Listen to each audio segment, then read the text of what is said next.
Telugu cinema ఖ్యాతిని ప్రపంచవ్యాప్తం చేసిన cinema Baahubali. దర్శక ధీరుడు ఎస్ఎస్ రాజమౌళి దర్శకత్వంలో రూపొందిన ఈ విజువల్ వండర్ 2 భాగాలుగా ప్రేక్షకుల ముందుకు వచ్చింది. తెలుగు సినిమా చరిత్రను తిరగరాసింది. తెలుగు సినిమాను ప్రపంచ స్థాయికి తీసుకువెళ్లడమే కాకుండా ఈ సినిమా సంచలన రికార్డులను సృష్టించింది.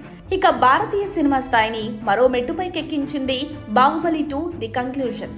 బాహుబలి 1 కు సీక్వెల్ గా వచ్చిన ఈ సినిమా ఏకంగా 1800 కోట్లకు పైగా వసూలు చేసి ప్రపంచ సినిమా అభిమానుల దృష్టిని ఆకర్షించింది. ఇలాంటి సినిమా గురించి, ముఖ్యంగా బల్లాల దేవుడి పాత్ర విషయంలో చేసిన సెలక్షన్ కథ ఇప్పుడు సోషల్ మీడియాలో వైరల్ అవుతోంది. ఇంతకీ ఆ కథ ఏంటి? బాహుబలి ఈ సినిమా సృష్టించిన సంచలనం ఎలాంటిదో ప్రత్యేకంగా చెప్పాల్సిన పని లేదు. ఒక్క మాటలో చెప్పాలంటే ఇండియన్ సినిమా స్థాయిని ఒకేసారి అంతర్జాతీయ స్థాయికి తీసుకువెళ్ళింది మూవీ. రాజమౌళి అద్భుత దర్శకత్వం, ప్రభాస్, రానా, రమ్యకృష్ణ, సత్యరాజుల నటన అద్భుతం. ప్రతి పాత్రను అద్భుతంగా మలిచారు జక్కన్న. ముఖ్యంగా బాహుబలి పాత్రకు ప్రభాస్ ప్రాణం పోశారు. రాజు పాత్రలో ప్రభాస్ ఒదిగిపోయారు. రాజ్ అంటే ఆయనే అన్నట్లుగా ఈ చిత్రంలో నటించారు. అలాంటి బలమైన పాత్రకు ప్రతినాయకుడు బల్లాల దేవుడు.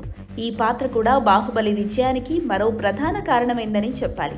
రానా బల్లాల దేవుడిగా తెరపై కనబడిన తీరు, ప్రభాస్తో పోటీగా కనిపించిన మాస్ ప్రెజెన్స్ ప్రేక్షకులను ఆకట్టుకుంది. అయితే బల్లాల దేవుడి పాత్రకు ఫస్ట్ చాయిస్ రానా కాదంట. రాజమౌళి బాహుబలి కథ ఆలోచన వచ్చిన వెంటనే హీరోగా ప్రభాస్ అనుకున్నారు. దీంతో వెంటనే ప్రభాస్ దగ్గరకు వెళ్లి, డార్లింగ్, నీతో ఒక పెద్ద సినిమా చేయాలనుకుంటున్నా. అది రాజుల కథ. యుద్ధానికి వెళ్లి గాయం లేకుండా తిరిగొచ్చే యోధుడు బాహుబలి అని కథ చెప్పగానే ప్రభాస్ వెంటనే అంగీకరించాడట. కానీ ఈ సినిమాకి ప్రతినాయకుడి ఎంపిక మాత్రం అంత సులభం కాలేదట. ప్రభాస్ కు తగ్గ పర్సనాలిటీ, స్క్రీన్ ప్రెజెన్స్ ఉన్న నటుడిని వెతకడంలో మూవీ మేకర్స్ ఉన్నారట. ఈ క్రమంలో ఓ హాలీవుడ్ హీరో పేరు తెరపైకి వచ్చిందట. ఈ హీరో ఎవరో కాదు, గేమ్ ఆఫ్ థ్రోన్స్, ఆక్వామెన్ సినిమాలతో ప్రపంచవ్యాప్తంగా గుర్తింపు తెచ్చుకున్న హాలీవుడ్ నటుడు జేసన్ మమోవా పేరును పరిశీలించారట.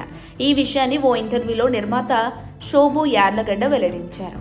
ఆ హాలీవుడ్ హీరోను సినిమాలోకి తీసుకుంటే ఇంటర్నేషనల్ లెవెల్ ఫీల్ వస్తుందని భావించారు. కానీ బడ్జెట్ ఎక్కువ, అలాగే భారతీయ ప్రేక్షకులతో కనెక్ట్ అయ్యే విధంగా ఉంటే నటుడిని తీసుకోవాలని ఫిక్స్ అయ్యారట. అప్పుడు రానా దగ్గుబాటి గుర్తుకు వచ్చారట.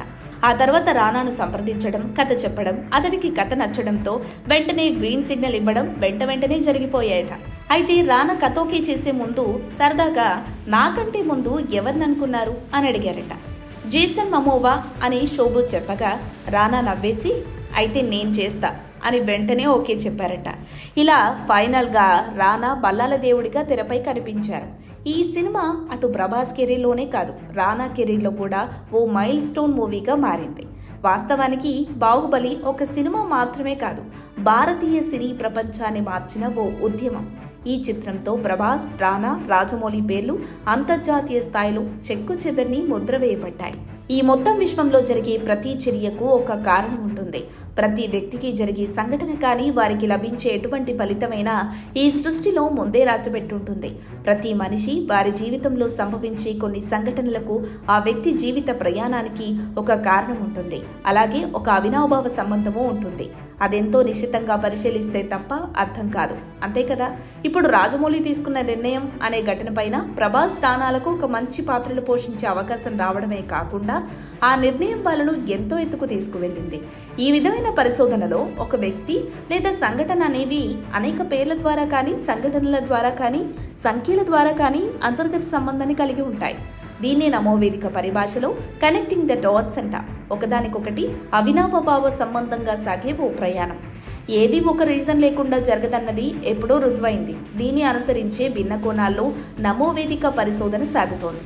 మా ప్రేక్షకులకు ఎప్పటికప్పుడు ఒక సంఘటన లేదా ఒక వ్యక్తి అన్న మాట లేదా ఒక వ్యక్తి జర్నీలోని ఒక ప్రముఖ సందర్భాన్ని విడమర్చి దాన్ని నమో సిద్ధాంతంతో కనెక్ట్ చేసి అందిస్తున్నాం.